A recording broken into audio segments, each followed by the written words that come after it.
Frasier never had IT problems. I wonder if we could just hire Roz. Hello and welcome to the Science Fiction Double Feature Podcast, podcast number 59, the 59th Street Podcast, or Feeling Podcast in brackets. This is my co-host Terry. Say hello, Terry. Hello, Terry. How are you this evening? Oh, yeah, it's not too bad of an evening. I'm wearing a singlet, which I've never worn before, like singlets in general, so it feels kind of weird. Other than that, it's all good. Okay. What else? Are you wearing anything else, or is it nothing below the waist at Edgeworth? All that matters is below the waist. That doesn't answer my question. Moving on. Okay, I've got some pajama pants on. They're like an 8-bit Marvel thing, so Iron Man's in 8-bit, and so is Captain America. It's a pretty good way to lounge. Fair enough. I'm quite comfortable. Good, that's good. If you're comfortable, then you should be ready to talk about movies, because that's what we do here. We don't talk about Terry's pants. Sometimes we talk about Terry's pants. We're going to talk about some movie news, movie trailers, movies we've seen, and movies that are coming out. Do you have some movie news, Terry? I have some excellent TV news, but it's from the movies, which is kind of relates.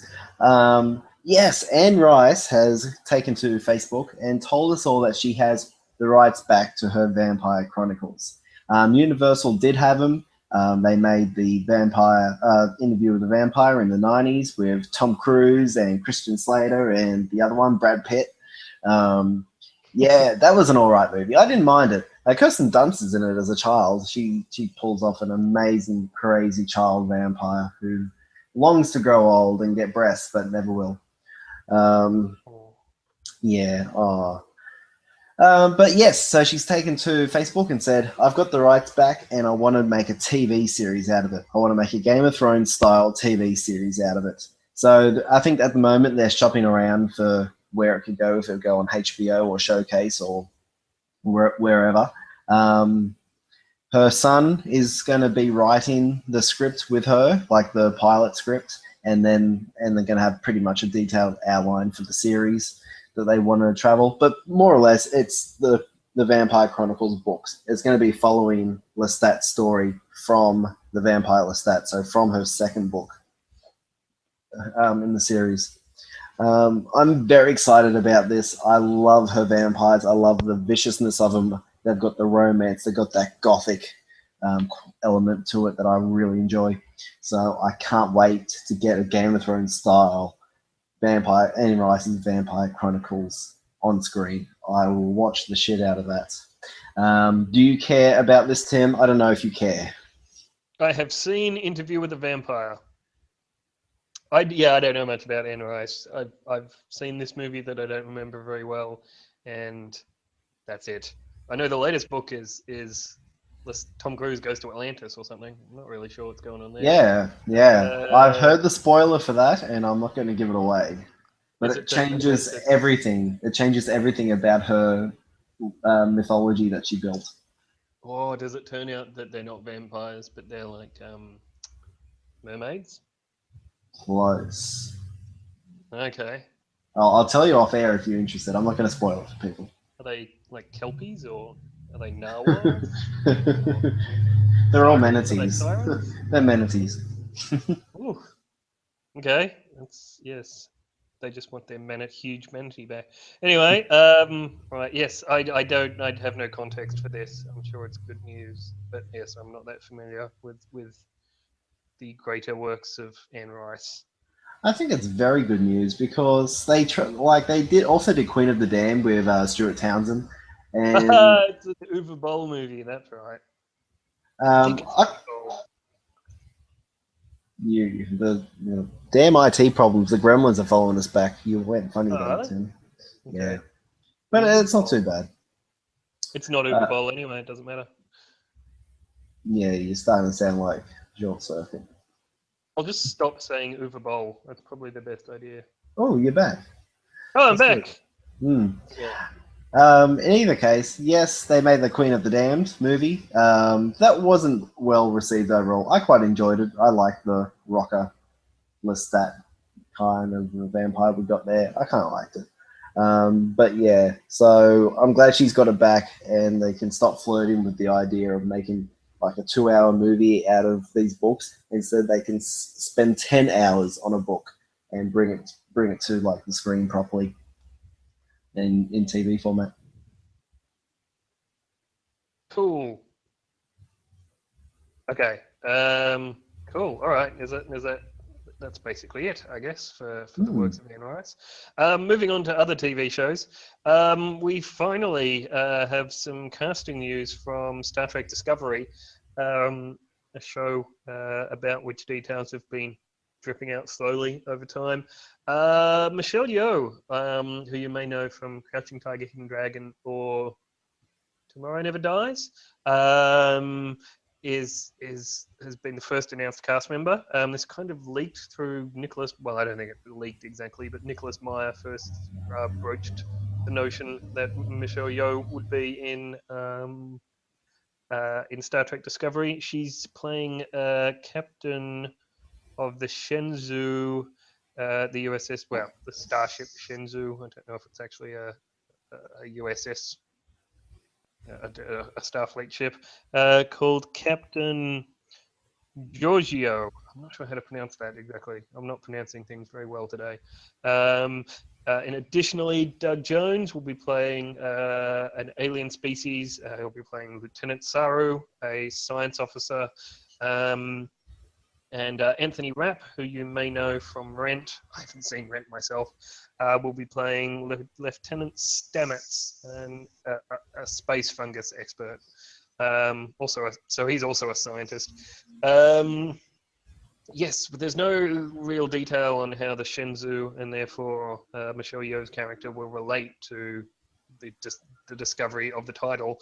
But I guess if we have two scientist characters here, Doug Jones and Anthony Rapp, or Saru and Stamets, it's going to be some sciencing. Actually, the Discovery is going to go out and discover some stuff, maybe some sweet fungus, maybe some other stuff. Who knows? So it'll be interesting to see. It's exciting that, yes, after so much space politics and motorcycles, there'll definitely be some sort of science and discovery and exploration.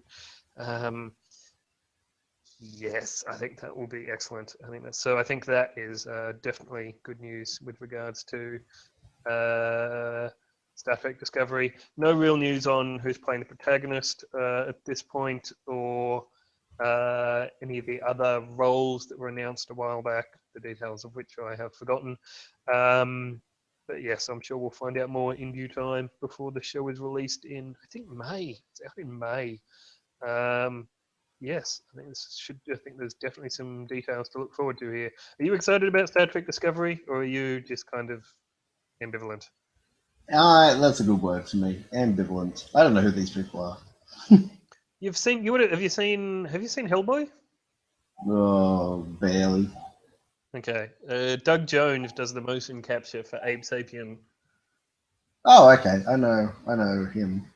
Yeah, and he's in Pan's Labyrinth, but I haven't seen Pan's Labyrinth. That's really good. You should watch that one. I should watch that. And have you never seen Crouching Tiger, Hidden Dragon? No.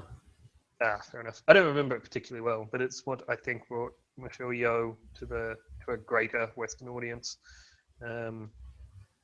Again, I don't remember a great deal about it. Yeah, I think this is exciting news, though, generally, mostly because there's scientist people. There's a space fungus expert. No one in Star Trek is an expert. Everyone in Star Trek just knows everything. It'll be interesting to see. Yes, maybe he won't be that good at other science stuff, but he'll be good at fungus, and maybe that'll be really exciting. I hope it is. I hope they make space fungus exciting. I'm hoping that's going to be tremendous. Yes. Star Trek Discovery. We're finding out more as we find out even more. We'll be sure to let you know, because I think it's going to be exciting. All right, shall we move on? So the Power Rangers movie is a thing that's happening. We keep getting little bits of details. We had Elizabeth, help me out here. Elizabeth Banks's Rita Repulsa. Her costume was revealed. We've had a quick trailer. We've had a few stills of the Teens with Attitude. Bryan Cranston is playing thought on, all generally good stuff. IGN have released concept art, and they've labelled it concept art, but very much talk as if this is the final design of Alpha 5.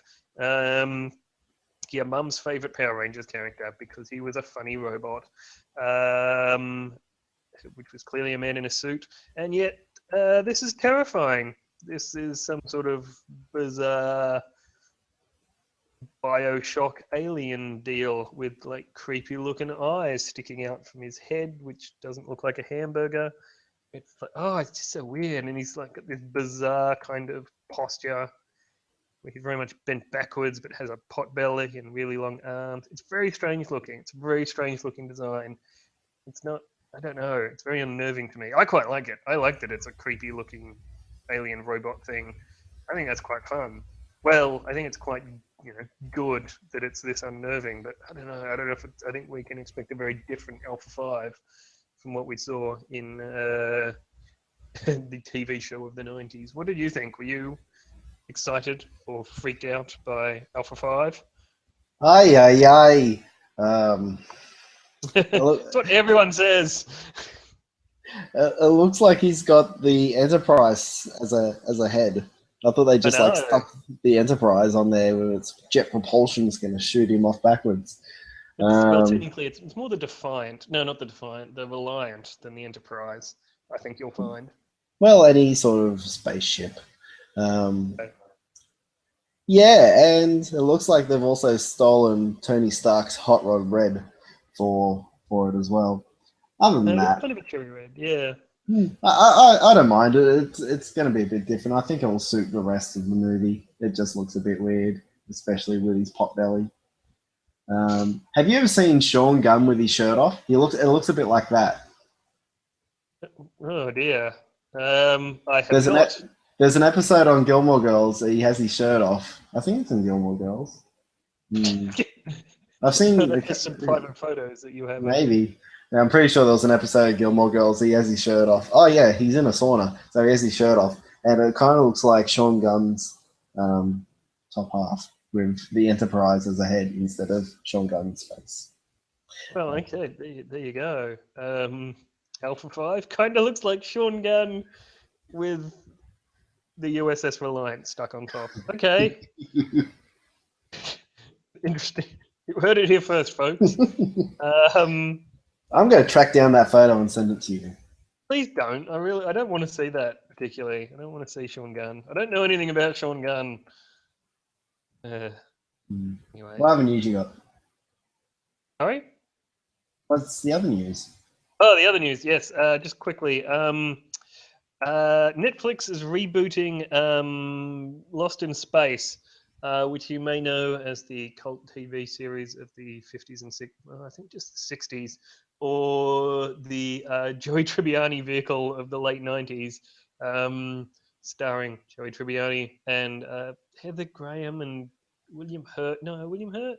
No, John Hurt. No, William Hurt and Lacey Chablair and some other randoms, Gary Oldman. And then it doesn't end. It's quite strange. Anyway, they're going to reboot that series.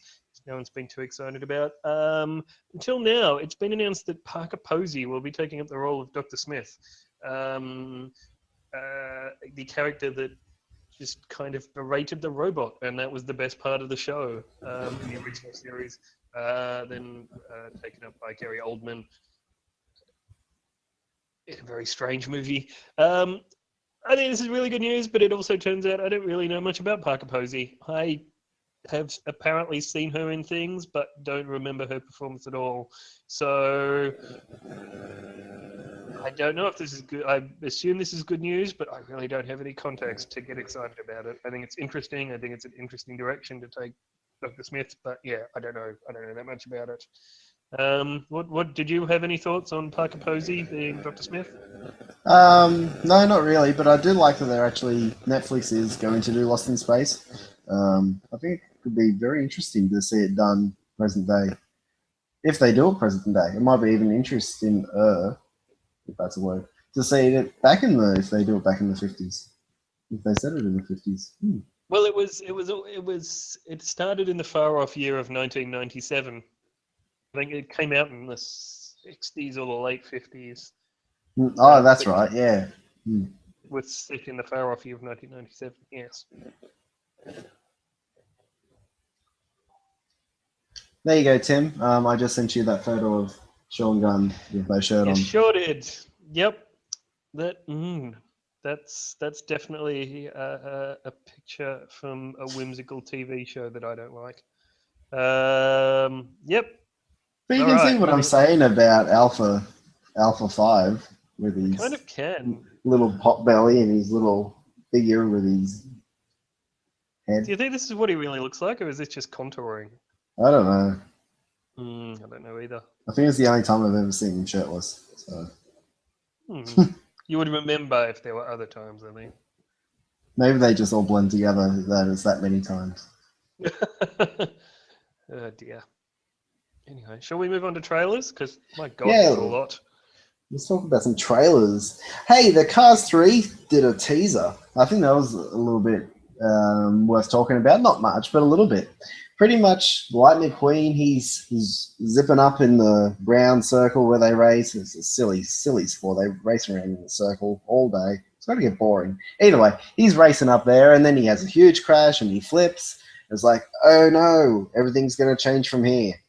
I want to talk about that change. I see it kind of going either two ways. They're either going to do the whole comeback again like they did in the first one, or he is that stuffed up that he has to now coach the new underdog and bring him to the racing circle and get him ready to race all the nasty cars out there.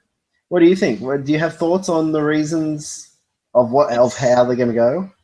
It's so brutal. This is a children's movie, and it shows the hero flying through the air and disintegrating.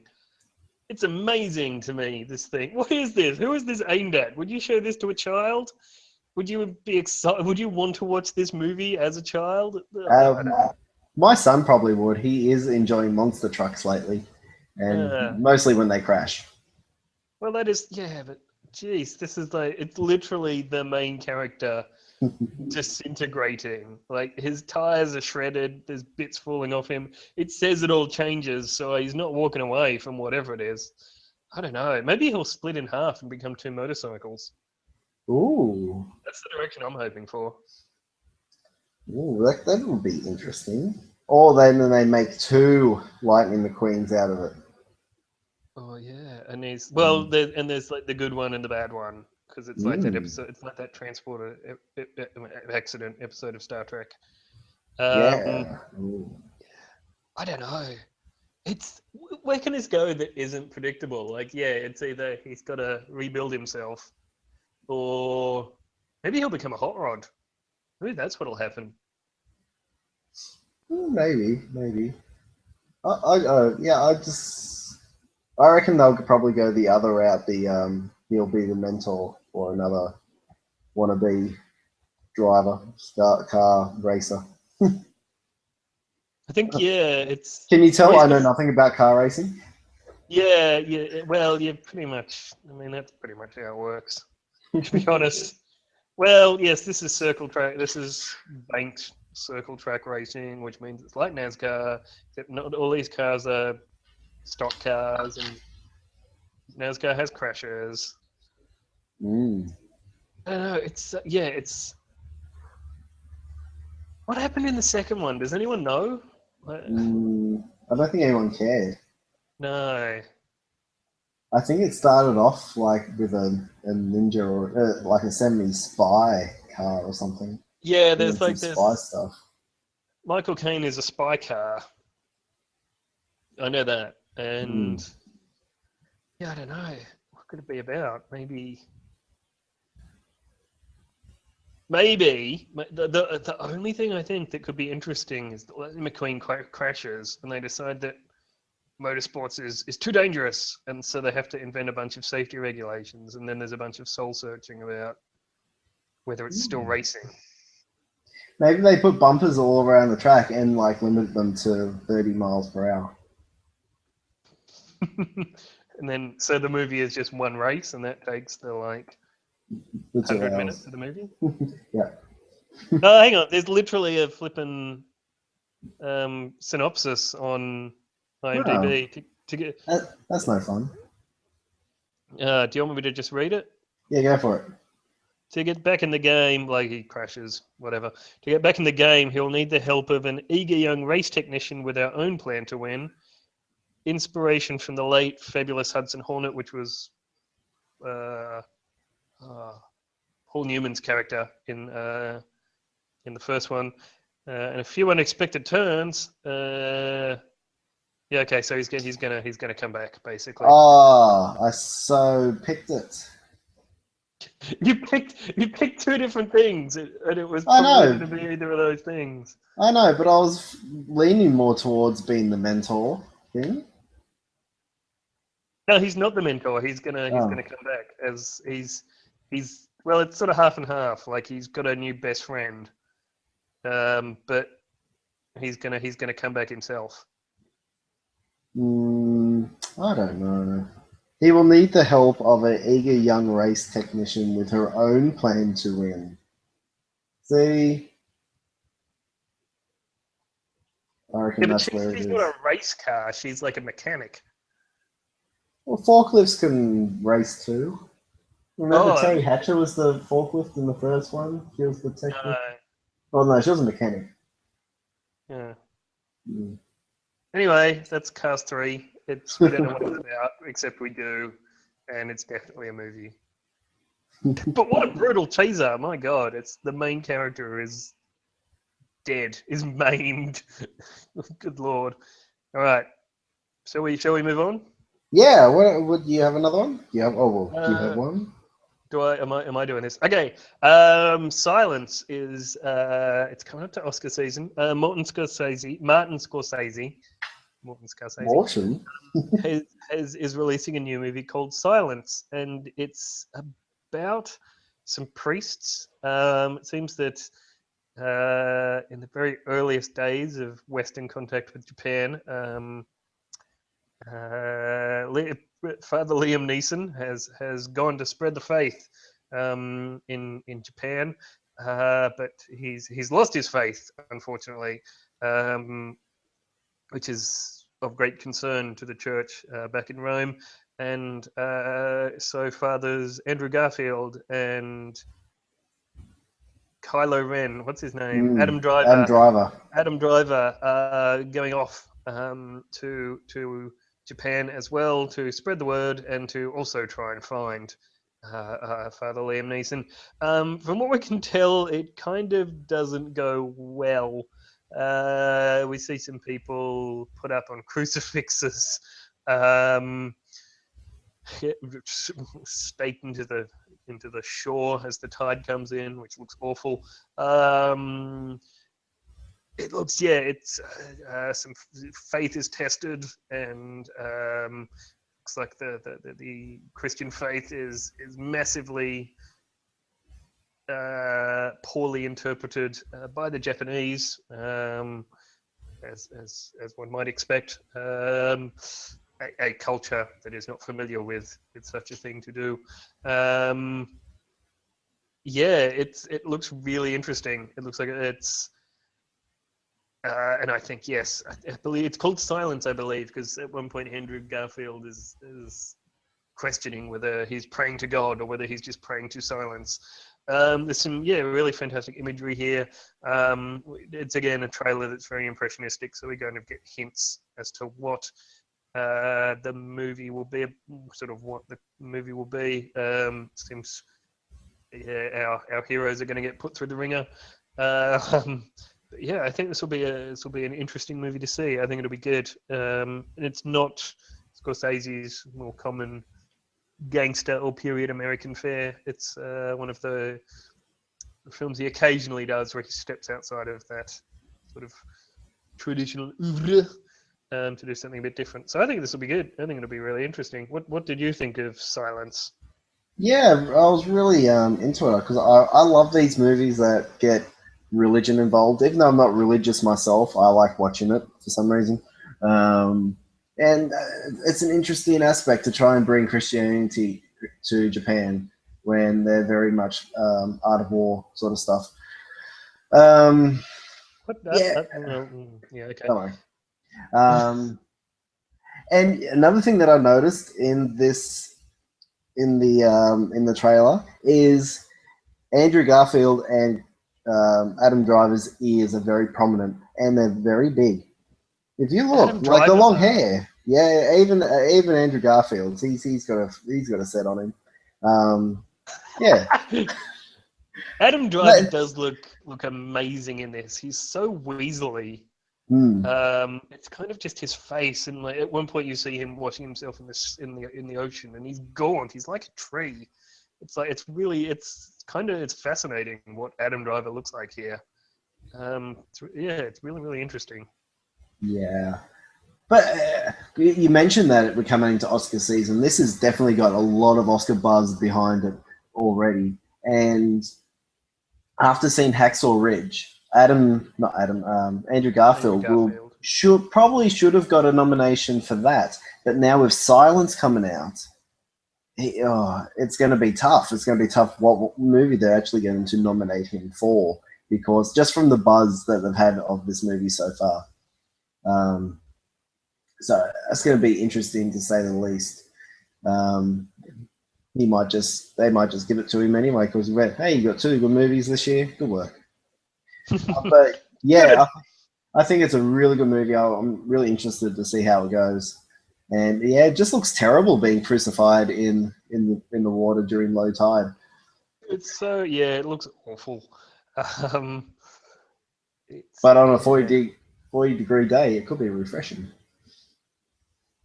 I until think the it would point of be. death. Until the point of death. Yes, so it's refreshing up until you drown. Okay.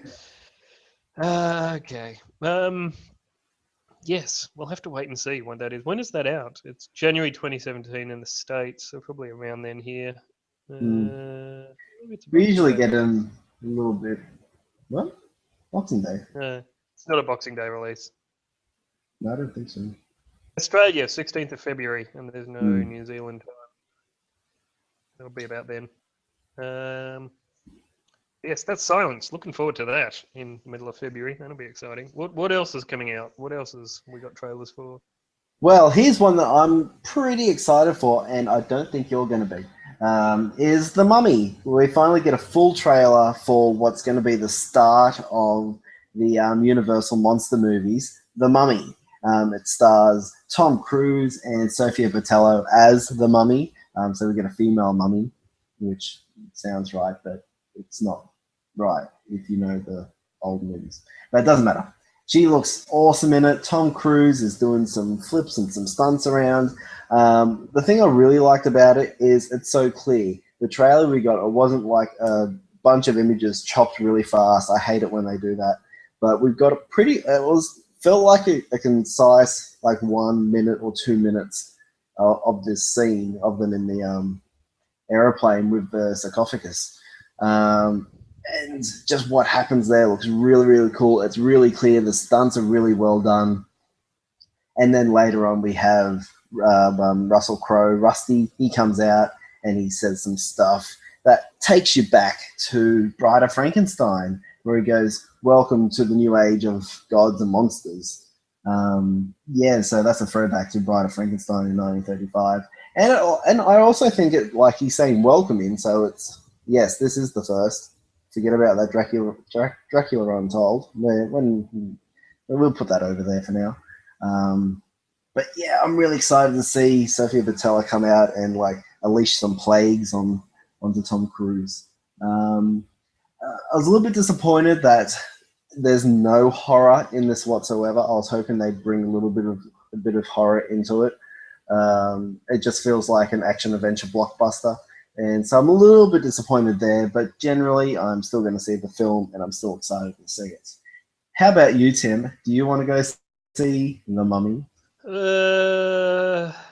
Yeah. It's interesting. A lot of people say this. A lot of people have said this looks like Mission Impossible, and it does involve a bunch of wacky adventures in a Hercules in that set piece that you mentioned before. This is co-written by Christopher McQuarrie, who made the last Mission Impossible movie, as well as Jack Reacher and a bunch of other Tom Cruise stuff. He's also writer on Edge of Tomorrow. Um, Tom Cruise might have his own writer. I think they do work. They do work together a lot, and from what I've seen of what they've done, it usually works out well. So I'm not excited about this. It kind of looks. I don't know why they're in the plane at the start. It kind of looks like they're just hitching a ride somewhere, and then the mummy gets loaded aboard, and they're like, "There's a mummy. What's going on?" Okay. But yeah, Christopher McQuarrie and Tom Cruise usually works out. So, and I want to see Sophia Boutella do good stuff. So, pretty sold, to be honest. I'm not excited, but I'll see it. Cool. I can't wait to discuss that with you because I reckon we're going to be on two sides of it. I'm probably not going to love it, but I kind of want to. I think it'll be an okay, action-y thing.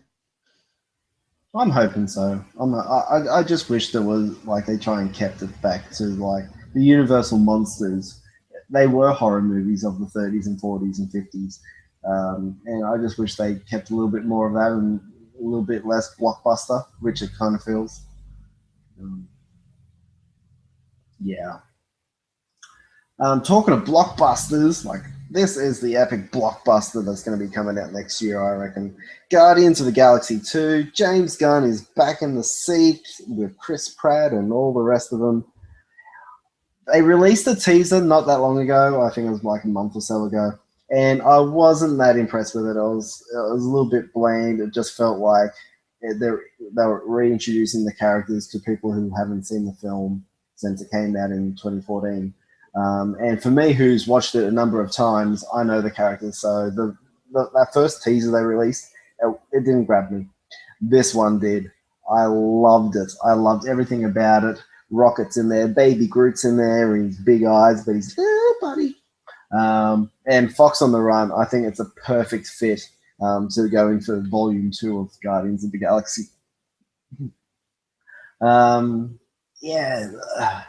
reckon those big action shots they've got at the start, fighting the big squiggly monster. I reckon that's going to be the opening of the film. I don't think it's going to be anything too concerned with the plot. I reckon that's how they're going to open it up with them fighting that squiggly monster with the teeth.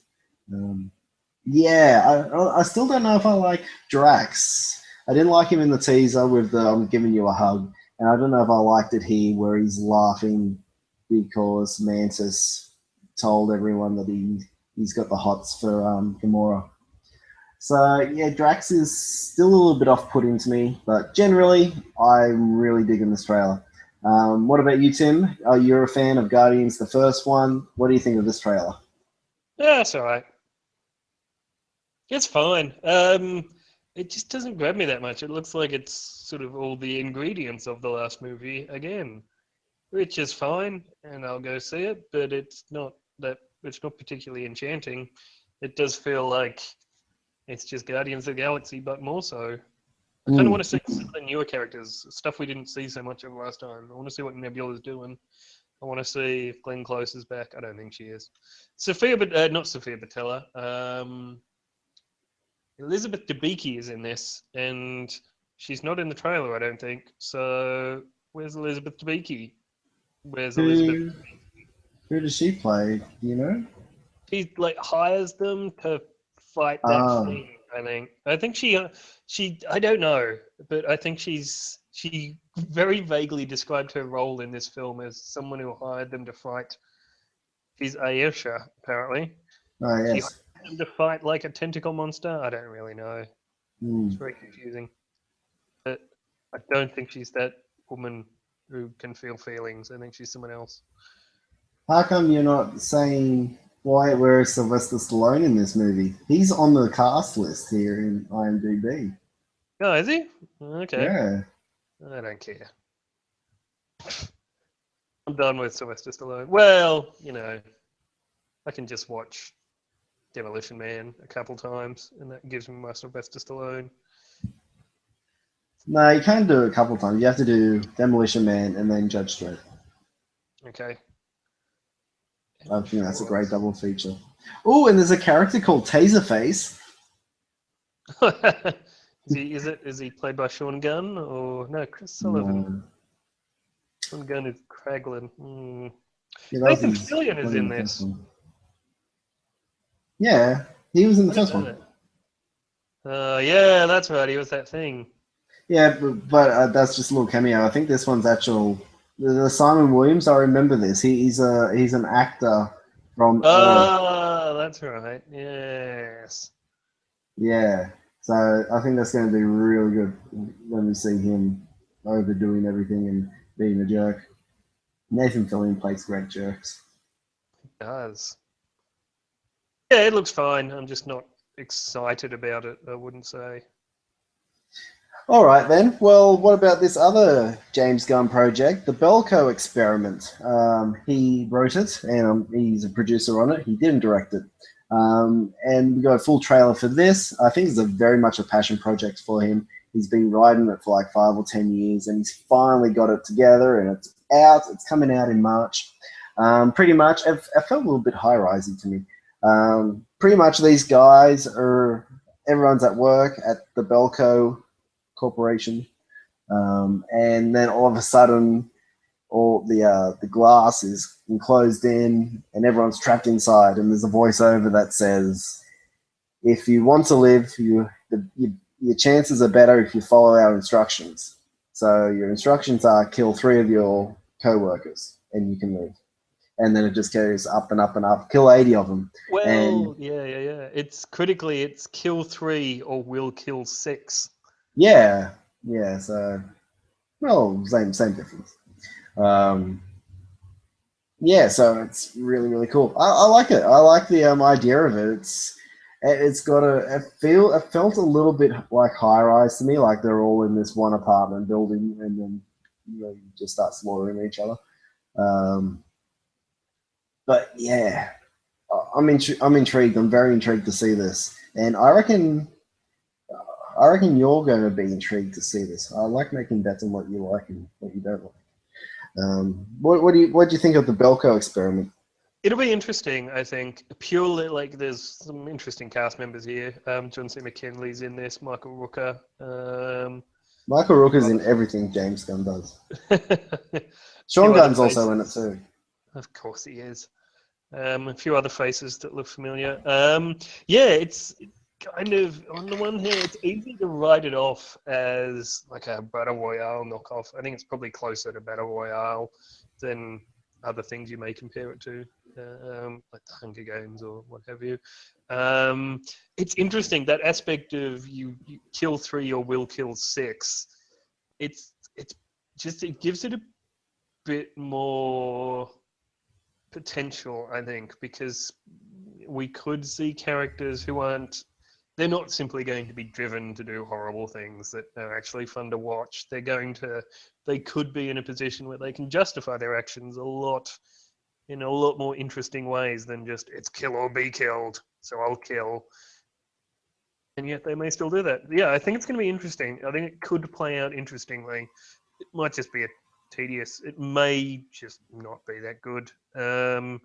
But yeah, we'll have to see.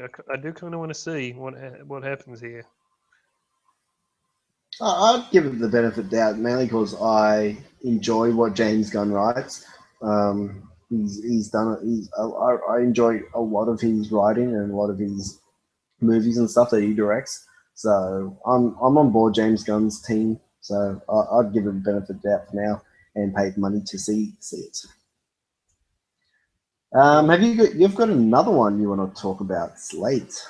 Just briefly, yes, Sleight is a movie coming out via MTV.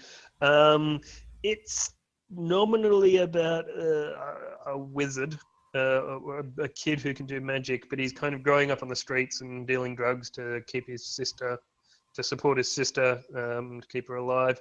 But also he can do magic.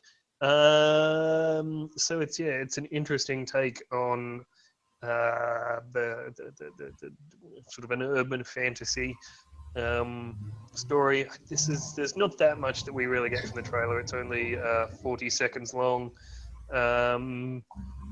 But yeah, I think this is going to be interesting. I think it's going to be worth paying attention to Sleight.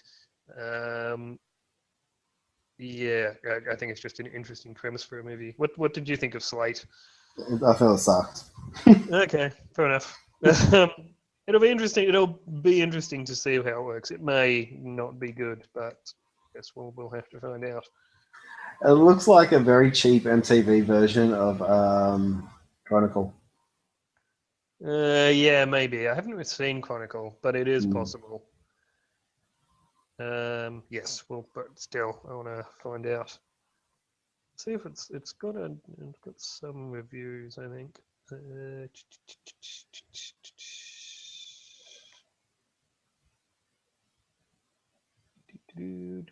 71% on Rotten Tomatoes. All right, fair enough. Hmm. I might see that. If it comes out here, we'll have to find out. Hmm. All right, cool. Yes, that was Slate, pretty much. Well, there's not much to talk about from the trailer. Kid does magic. It looks interesting. Shall we talk about movies we've seen? Yeah, we both saw Nocturnal Animals, if I'm not wrong. Yes, we did. And we should before we get into it, I think we should put a spoiler warning out there. Just because I found the introduction like kind of amazing. So for the very first thing in the film is probably not something um, that you want discussed if you want to feel the full impact of this. So if you're listening and you're thinking of seeing Nocturnal Animals, you might as well just fast forward some minutes and then you can hear us discuss what's coming out. But yes, having said that, let's forge ahead. What an opening! My God, it's amazing the way this film opens. Hello. Yeah, I'm listening. Oh yeah. It's been about 3 weeks since I've seen it, so you have to jog my memory of the opening. So the opening it starts with some larger women, Oh, yes, I remember this now. completely nude, sort of dancing, um, in sort of in kind of like these marching band outfits. Well, no, not outfits, shoes and hats. And it's kind of this mesmerizing physical movement. Just as the opening credits come up, and then it turns out to be part of an art exhibition that Amy Adams' character Susan is curating. It's like there's it's very impactful because it's not a kind of body that we see very often or at all in cinema. It's that body completely naked, which we also don't really see in cinema that much. Um, it's just it's absolutely it's fascinating and it's incredibly striking, and it does indicate that the film is not going to warm up. It's straight in there, straight into the story, and then we get a really good story. Briefly, it's about Amy Adams plays a woman called Susan Morrow, who's a gallery manager, curator at in LA, part of sort of the ultra high end of the LA art scene. Um, and she's not particularly happy. Her marriage is disintegrating around her marriage to Armie Hammer. And she receives a proof of a novel that was written by her ex-husband that he just wants her to read. And as the movie goes on, we see her reading of the novel together with flashbacks to her relationship with her ex-husband, and how those two things relate, and also a bit of how she's reacting in the present. Um, it's really, really good.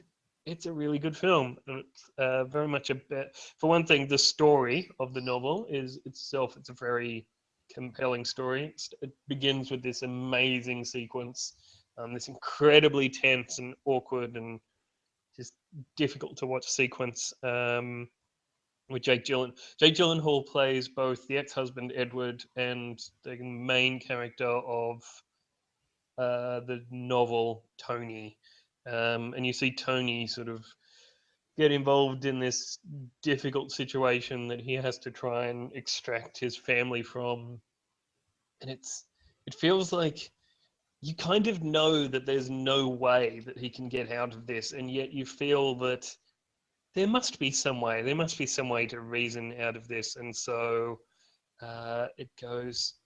It spirals and descends into this terrible place. And then Michael Shannon happens, and he's really great. What else? What did you? I'm talking a lot. What did you think of Nocturnal Animals? You there, Tim? Yeah. So. Yeah. Or you just went out for the last little bit. Oh. Okay. You just asking me? Yeah. What do you think of Nocturnal Animals? Yeah, it was really, really good. I think that there was a lot of shock value in that opening. In the opening with the obese women totally naked, and for a second, I was like, "Am I in the right movie?" Because it didn't feel like an Amy Adams thriller. It felt very strange. But it's not a thriller, I don't think. Really. Really, I reckon it's a thriller. I don't. I think. Well, there's no they don't really solve a mystery or anything at any point in this. Well, to an extent they do, but yes, the novel's story is a thriller of sorts, but no, overall, I don't think it is really. Well, it has elements of it, let's just say, because you're getting there's 3 stories going all at once here, and you got to be concentrating to keep an eye on everything that's going on, because you've got the past, what's going on, you've got the present, what's going on, and then you've got the book that's going on. And I found that absolutely amazing.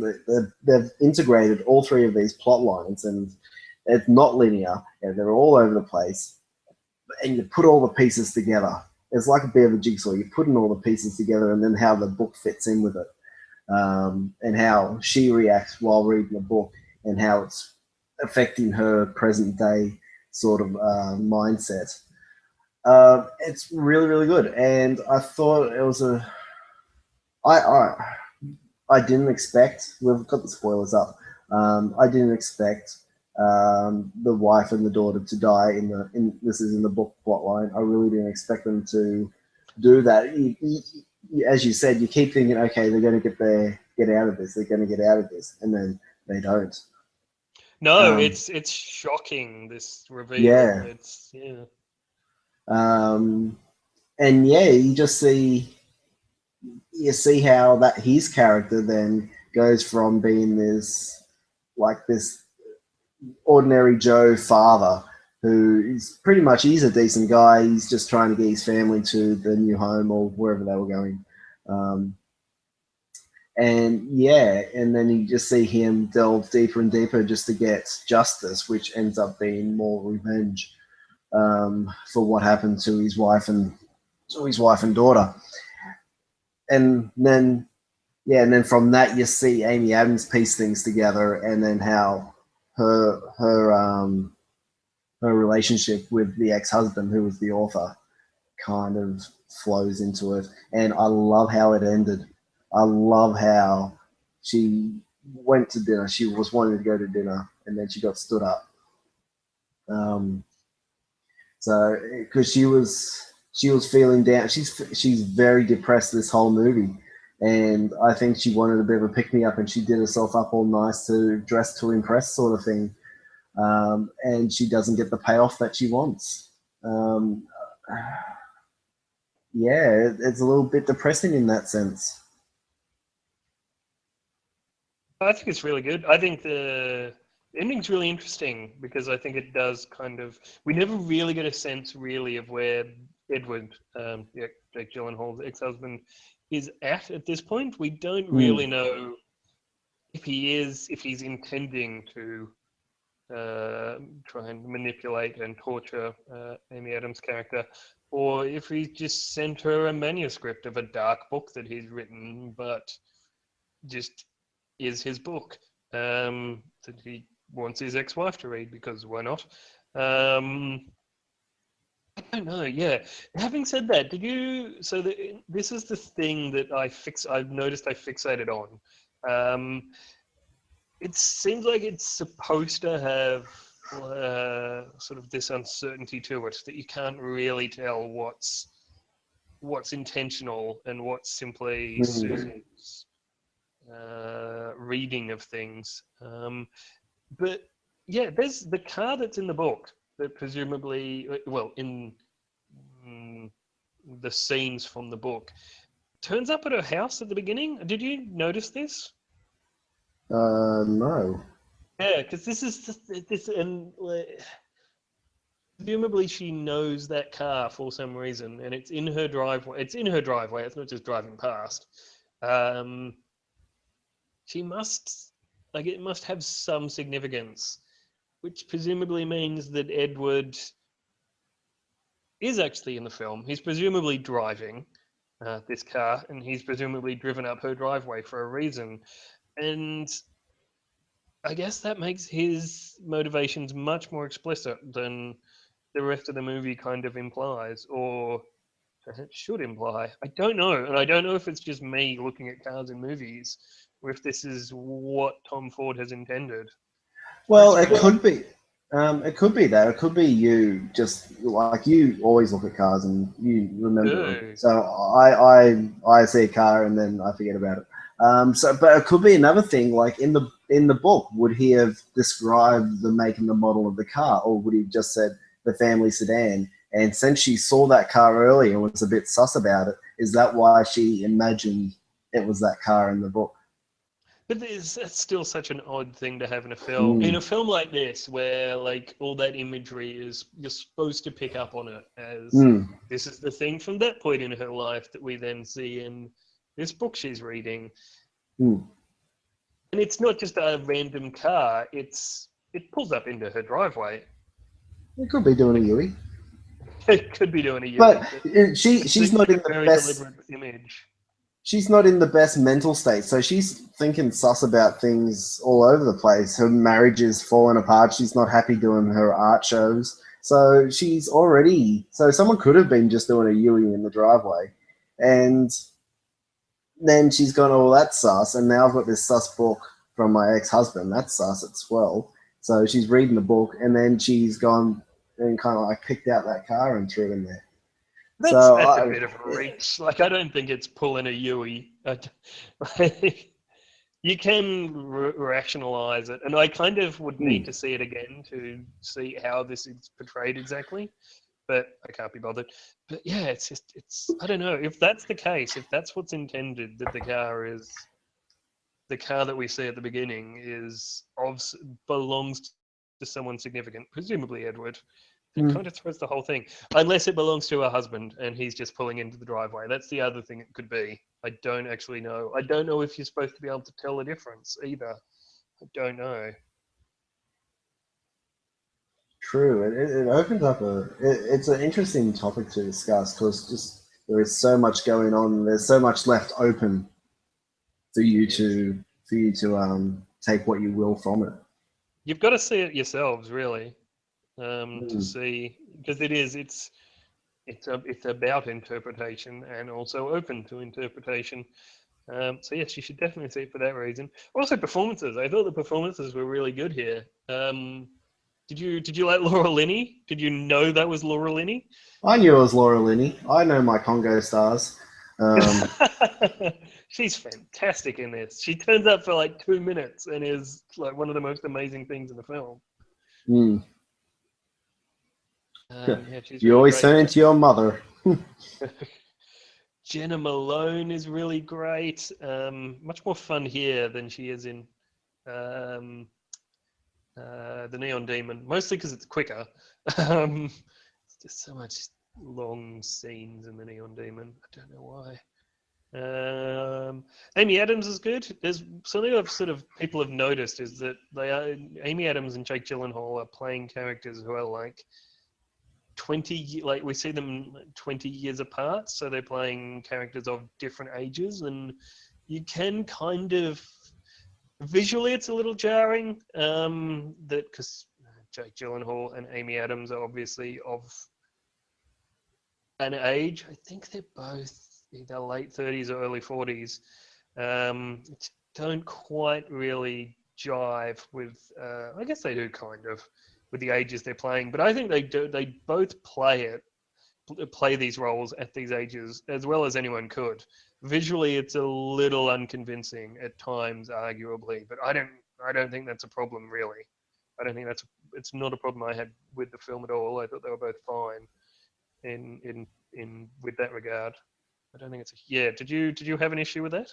No, mainly because of how they play it. They didn't need to look 20 years younger because they were on on a first date and stuff like that. So they had all that, the lovey-dovey romance. They acted like it was the first date.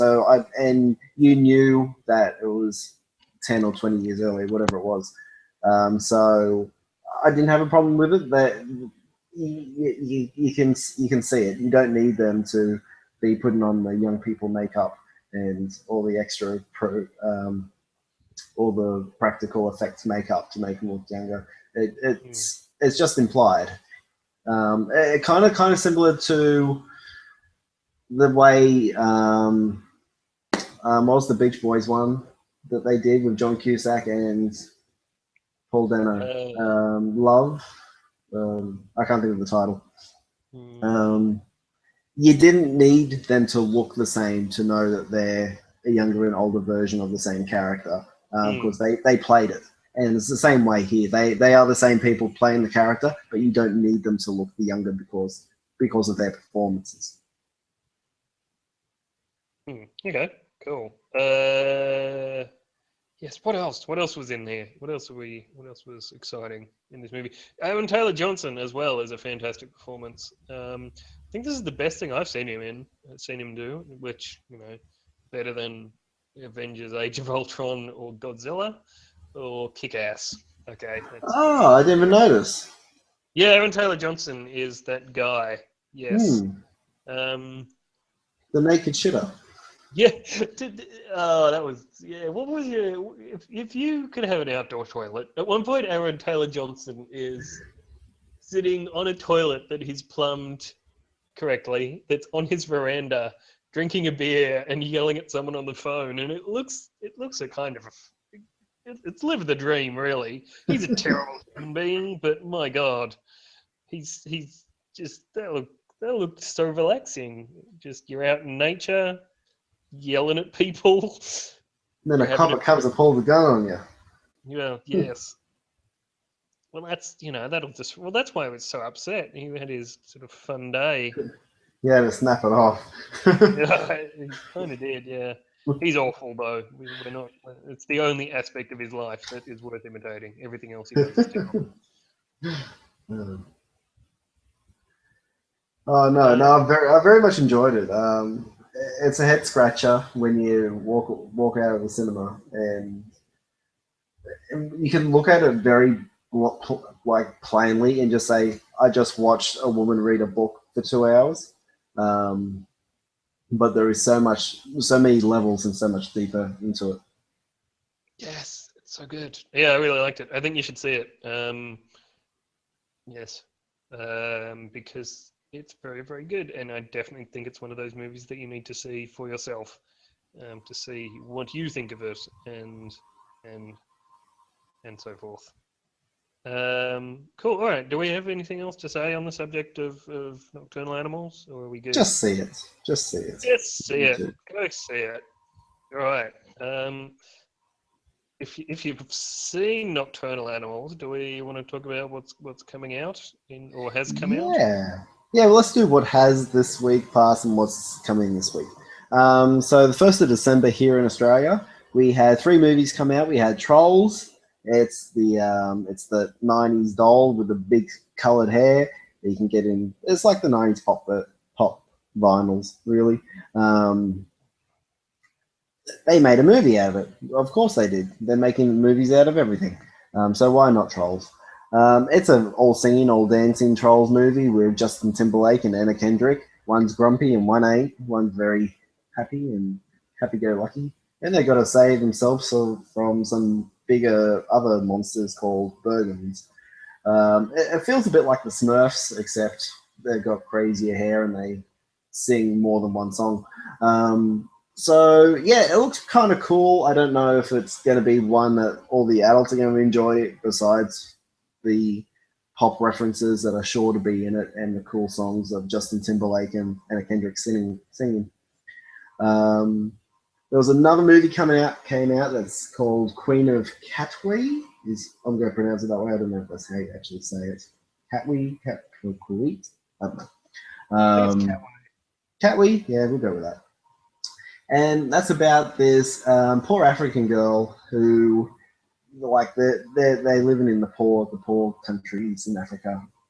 And she learns to play chess, and she gets really good at it, and she moves up in the chessing community and goes to the nationals, and then she ends up playing some Brits or some Germans, and she finds herself on this journey. This is based on a biography, by the way. So this is true style based movies. Words are just spilling out of my mouth there. It looks really, really good, and I've heard such good things about it. I would really, really love to see it, but I think it's going to be tough to actually find a cinema. It's very limited. It's not one of the wider releases. What is a wide release, though, that I have seen is Underworld Blood Wars. Yeah, it's another vampire movie with Kate Beckinsale in her long black dress killing some CGI werewolves and shooting them up. And Charles Dance is back, and he's all Charles Dance in a shitty monster movie. And he's loving it. I wrote a review of this, and you can find that on the Tumblr website if you wish to read it. But pretty much, if you've seen the first 5 movies, you know what you're getting in for. It's a little bit different. It's not a great deal different. Yeah, she gets some new funky powers and some white hair. It's pretty cool. So if you like Underworld, it's a cool guilty pleasure of mine. I'm not going to try and sell it and say it's the best thing ever.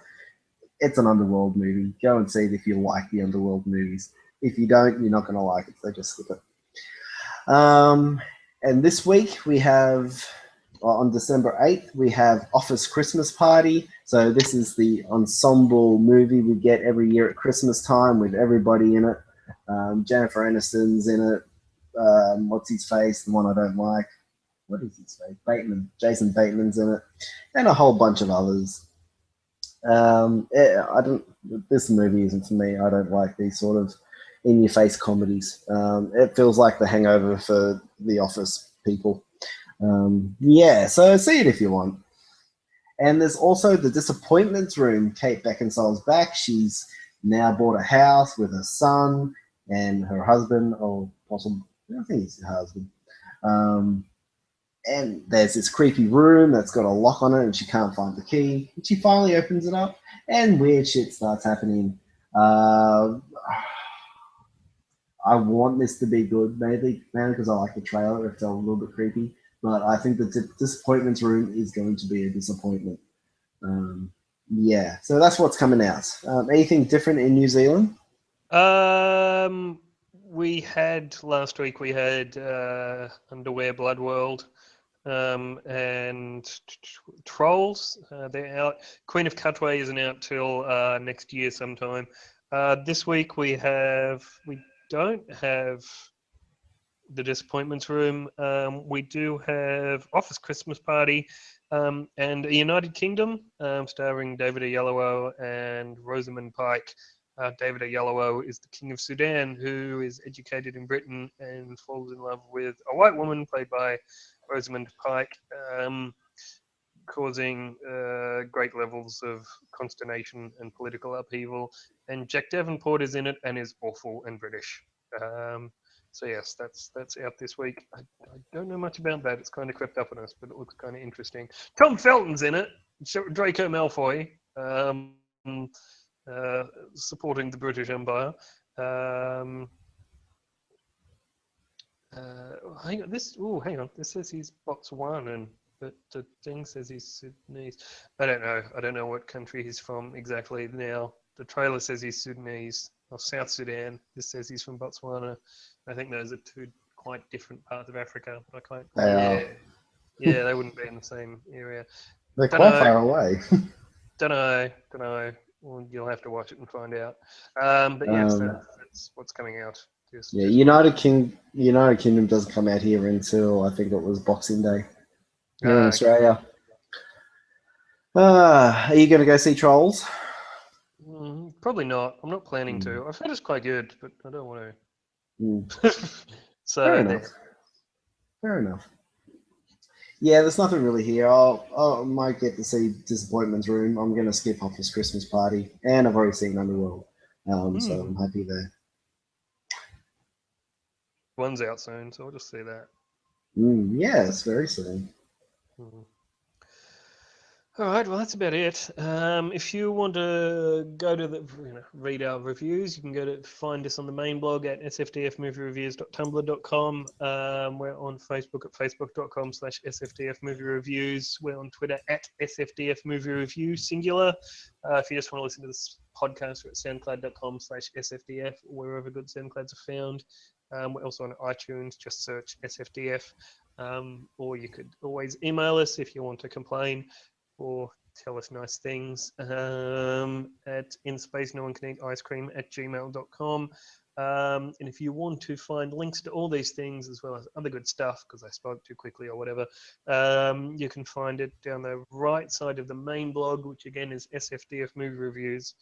Okay, that's about it from us for now. Yes, that's it for this week. So say goodbye, Terry. Goodbye, Terry. Okay, we'll see you next week. Bye.